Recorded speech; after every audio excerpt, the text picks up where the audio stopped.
Hello again, guys. Today we're going to be looking at this tank, the AT-7.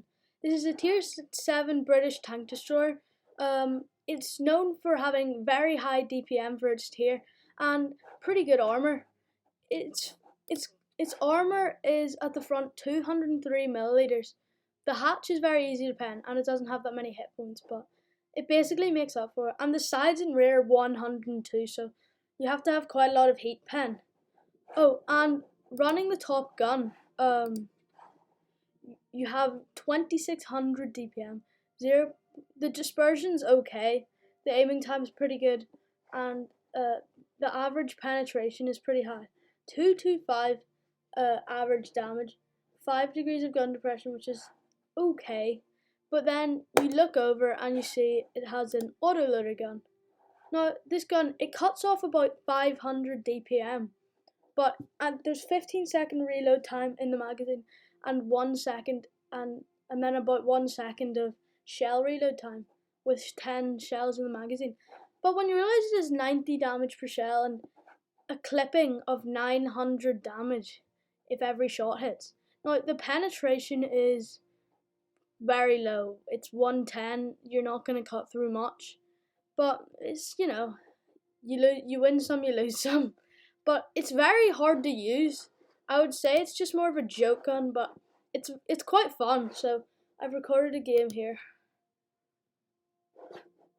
This isn't the best game, but it was the best game out of 2 games, so it wasn't that bad, alright?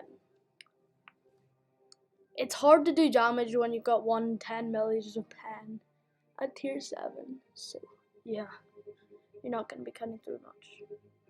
You can see I bounced a lot of my shells in this battle, and it's not particularly my fault, just the fact that the penetration is minuscule. Now I just decided to push this way because I just like to push this way on this map. It just feels a bit better, you know. Oh, and another thing about this tank, it's very easy to get flanked by like a light or medium, but a lot of people don't realize how much DPM you have, so half the time you can just shred through people. Not with this gun, but, you know. I'd say it's just kind of a fun gun. So yeah, enemies are spotted, and I see this Emil 1, and I don't really want to get bonked by it, to be honest.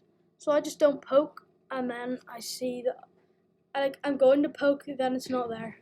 Then I spot the tiger, and I spot the silencer. So I just decide to stay put, because that Emil will bonk me very hard, and that's not something I want. So I'm just waiting for this tiger to poke, and you will see when it does and I get my shells off, I don't pen a single shell. They all bounce. To be fair, it wasn't aimed in, but I knew it wasn't penning anyways, so I just kind of spammed shells, hoping that at least one would pen. But it has 900 potential damage, but I did 0. I see the Emils off to the side, so I just push over. And you can see me looking at this. It's all red. I just can't pen it with my gun. So I just give up and start spamming shells.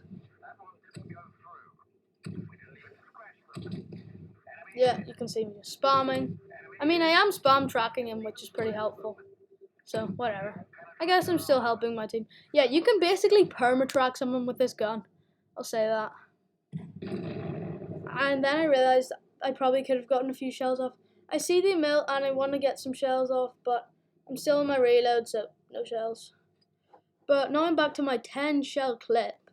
Like, if you get the side of a tank and they're very slow, you can just dump really hard and nuke them. It is pretty good in that retrospect. And I'm going to try and flank behind this Emil. Somehow my Lowy manages to kill him though, so I don't know how skilled he is. Just see him pushing, and I don't actually get much damage off this game, but I see him and I finish him off. And then I just start pushing away because I remember the SPIC being spotted over here. I have this SPIC. I'll probably go over it in a later video, but it's really not that good. So then again, the CS44 bounces me for 290, which was pretty lucky on my part. because I don't really, if I had 290 damage, it might end badly. And then the SPIC gets spotted here in a minute, as you'll see.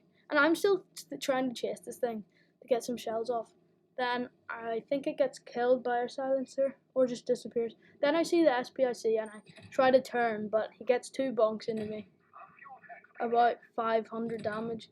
That's why it is quite strong. Like, look, now I'm down to 512. That shell is not even track shot. You can see where this is quite strong, because you can just shell. I mean, most of those missed, but I was able to really, if he hadn't been moving about, I could have just slapped him.